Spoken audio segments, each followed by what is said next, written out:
All right. Howdy. July 20th, Monday. Hope everyone all is well. Mr. Telek here.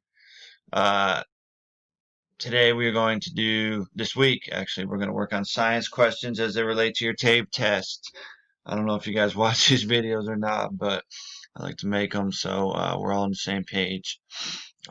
Today we're going to do this specific Common Core skill 6.8/8 RST.1 citing scientific evidence to support analysis of science and technical texts. What does that mean specifically? It means we're going to look at science questions as it relates to your TABE test. That's pretty much all you need to know. We're going to look at IXL. You'll need to use IXL. We're going to do some worksheets this week. We're going to do a little Kahoot, kind of standard operating procedure. So yeah, let's jump into it and go from here. Okay, so what we'll do is we will go to our IXL. We also know how to go. We're going to stick with the level D test, science questions, and bam, here is what we're going to look at. We're going to look at a few of these. There's our skill. So I'm not pulling this out of thin air. It's right there. So Matt, let's go ahead and take a look at some questions and answer them. We'll go one at a time, take some time. All right. Oh man, that looks long, right? No, it's not that long. You just need to read it, all right? Take some time, read it. Let's go over this first question. It's pretty straightforward once you read it. April of 1961, Soviet cosmonaut. Ooh, big word, cosmonaut. Send me a message so I know you watched this video. Said that you know what a cosmonaut is. Yuri Gagarin became the first human to travel into space. A few weeks later, on May 25th, 1961, President John F. Kennedy delivered a speech to Congress that would become famous. There's the man. What'd he say? In the speech, he set several space exploration goals for the United States. The effort to achieve these goals became known as Project Apollo. In the following quote, Kennedy describes one of the goals of Project Apollo. Using this quote, we're going to answer these questions. First, I believe that this nation should commit itself to achieving the goal before this decade is out, of landing on the moon and returning him safely to Earth. No single space project in this period will be more impressive to mankind or more important for the long-range exploration of space, and none will be so difficult or expensive to accomplish. Do you know, I'm a sidebar here. I was watching a YouTube video. Some people still think that us going to the moon was a conspiracy. Yeah, I know, it's crazy, right? Anyway, let's look at these questions. Which of the following statements did he believe? Select all that apply. 1. A deadline was not important for accomplishing the goal of sending a person to the moon. I don't know. That doesn't seem right, does it? Commit itself to achieving the goal before the decade is out. There's your deadline. Decade, 10 years. The United States should send a person safely to the moon and back. I think he said something like that, didn't he? Nothing will be more impressive to mankind. Returning him safely to the earth. Look at that. Yes. Sending a person to the moon would be the most challenging and costly space project of its time. Okay, no single space project will be more impressive to mankind or more important for the long range exploration of space, and none will be so difficult or expensive to accomplish. Yes, challenging and costly. Only Yuri Gagarin's flight in space would be more impressive than sending a person to the moon. No, it doesn't say anything about that, right? So we can see, based on using context clues, let's keep coming back to that context clues, that we've got our answers. And we will submit it, and bam! Brilliant! Mr. Telek's brilliant. Say it. Say it to yourselves right now. Mr. Telek is brilliant. I'm just being silly. All right, I'll stop. All right, this is interesting. If y'all want to keep, read this, I think it's interesting. All right, so that's one example of the questions we'll be looking at this week. So that's the moon. Here's one on a that's space. This one is the same thing. All right, so using the text and the passage. Guys, don't get discouraged by this passage. This is the literacy stuff that we need to read. This is the stuff that's going to help us pass the test. All right, so we're going to read the passage, look at the picture, and let's look at our question. It says, according to text, which evidence of volcanic eruption did the captain observe? Select all that apply. So we're going to have to read this. Before sunrise on November 14th, 1963, the crew of the fishing boat Eiselfjord 2 had just finished putting their lines in the ocean off the southern coast of Iceland. As the crew waited to have breakfast, a strong smell of sulfur drifted over the boat. At first, crew members thought that the cook had burned the eggs or that something was wrong with the boat's engine. Man, it was bad smelling eggs. They smelled like sulfur. But when the sun started to rise, the crew saw black smoke billowing from the water a few kilometers away.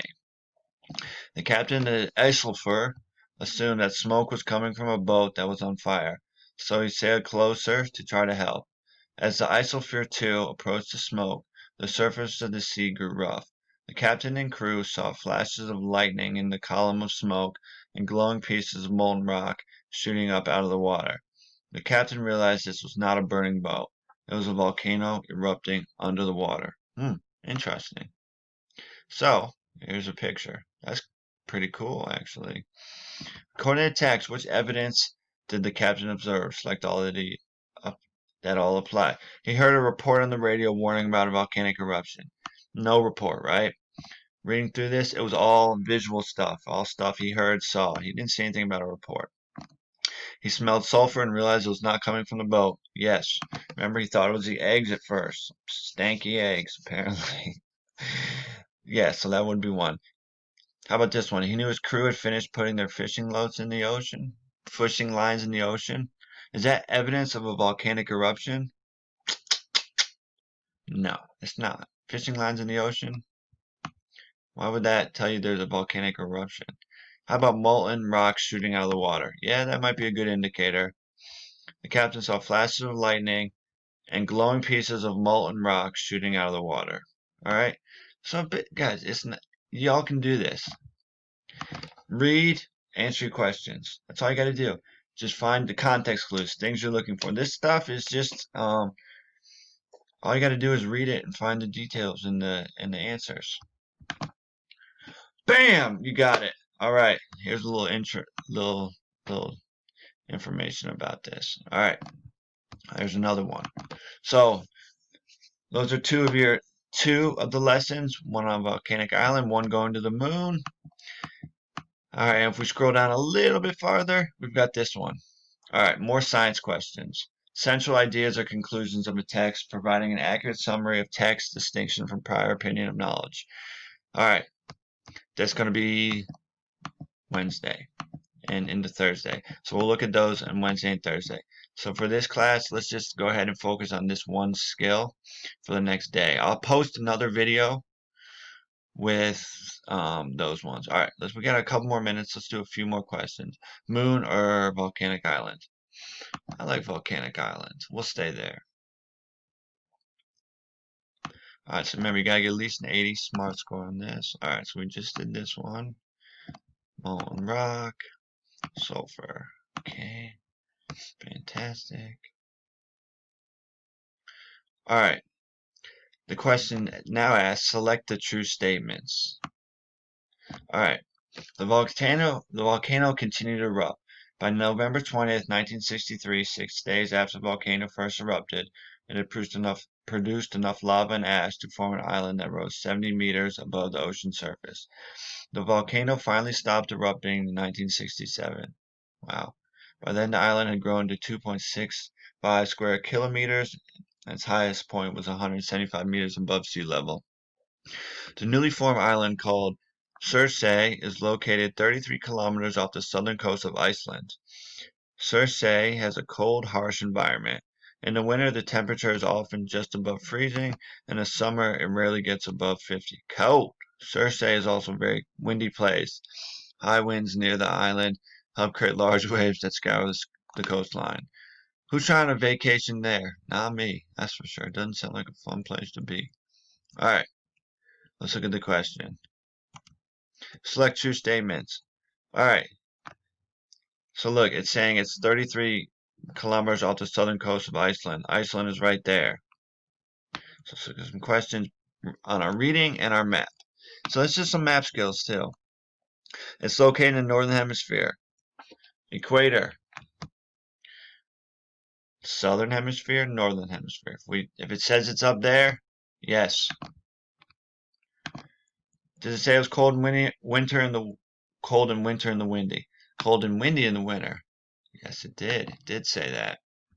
The volcano on Circe has been erupting since 1963. Ooh, be careful. Started erupting in 63. It stopped in 67. So no, that's not an answer. It grew more than 100 meters in height between 1963 and 1967. Does it say that? By then, the island had grown to 2.65 square kilometers, and its highest point was 175 meters above sea level. Is that saying it grew more than 100 meters? Well, when did it start? It formed an island that rose 70 meters above the ocean surface. So 70 to 175. Sounds like it did, didn't it? It's an island in the Pacific Ocean. Does it say anything about being in the Pacific Ocean? Here's your island. Here's the Pacific Ocean. No. Little geography, too. So, you can see how we got those three answers. Bam! And we got them right. All right? Does that make sense?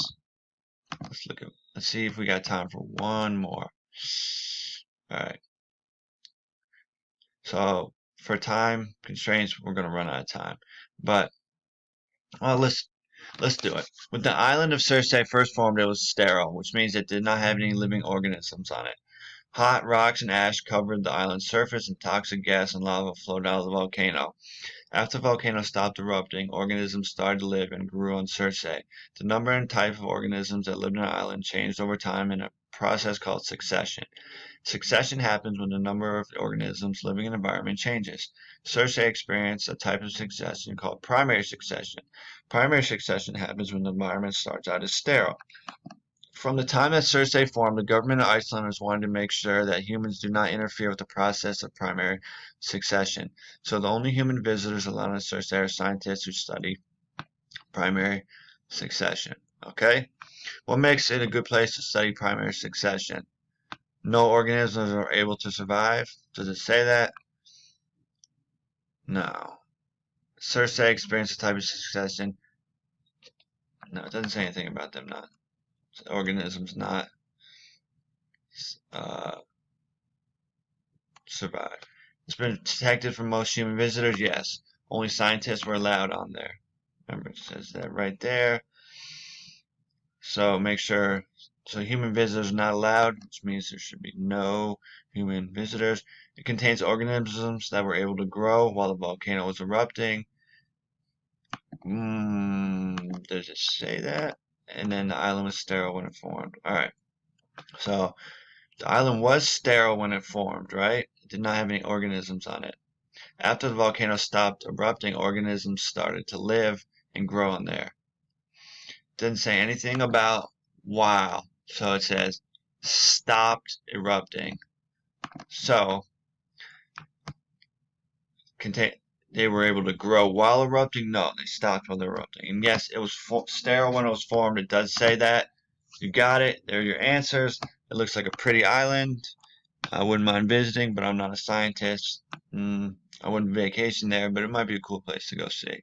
All right, so you see what we're doing this week. Looking at these science questions, going through passages.